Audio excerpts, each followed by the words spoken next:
guys, Nicole here. Welcome back to my channel. This is video number 2 of my how-to series about dental hygiene. So this one, I wanted to focus on flossing. So flossing, I know, I just say the word and I can hear people through the video cringe because I know people hate flossing and almost no one does it. But I just wanted to get right into it and just show you how to floss. So let's get started. I always start out with about an arm's length of floss.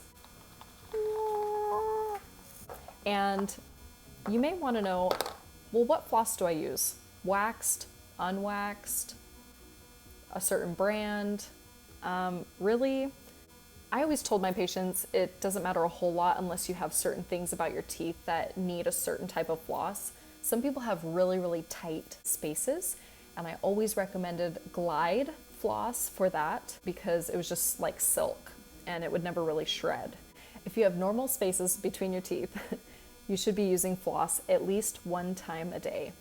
I personally use my pointer fingers to wrap it, and you want to start a pretty good distance apart and just wrap it around your pointer finger.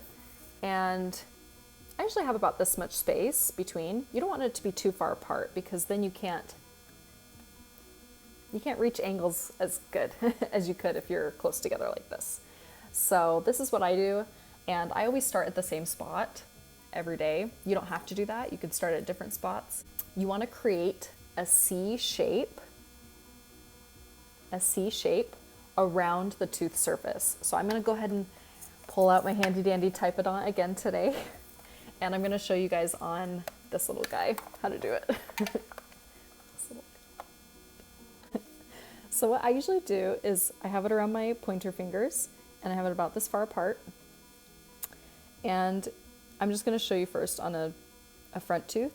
So you want to wiggle it in and you want to go into the gums a little bit. So you don't want to saw back and forth because you do not want to do this because that can actually cut your teeth over time and damage your gums. So you want to just go in between and create a C shape with the floss, which looks like this. That is the C shape that you want to make around the tooth. And you want to hug the tooth. In between, you want to go back on the other side. This is the same spot I've been in the whole time.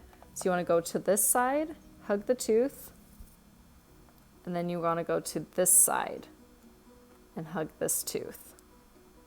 So both sides, a C shape, like that. You might say, oh, Nicole, that's so easy. It's just my front teeth. It's my back teeth that I have a hard time with. So for the back teeth, you want to do the same thing. A lot of people with bigger hands have issues with getting their floss all the way to the very back. So for that, I would recommend keep practicing. And if you need to, use floss picks. Let's see if I can get closer here. Wiggle it in, come to one side, and then you want to go forward. And then go forward to the other side. Again, you don't want to saw, but you want to get into the gums so that you remove the plaque. And you always want to, and this is a tough one, you always want to floss the very back of the last tooth. This right here, because you can get a lot of tartar buildup behind that tooth. Flossing is so important for removing plaque, bacteria, and food debris especially. It's really important in preventing cavities and especially gum disease. So flossing 7 days a week is very daunting. Start small. Floss 1 day a week. Pick a Sunday night. That's the day I'm gonna floss. Flossing is so important. You'll hear it a million times in your life. So you should just do it. Anyway, thank you so much for watching, and I hope you guys enjoyed the video. And if you did, please give it a thumbs up. And if you have questions about your teeth or something that you want to see in a video, please leave it in a comment. And I will do my best to answer questions in my future videos. So thank you for watching. Bye.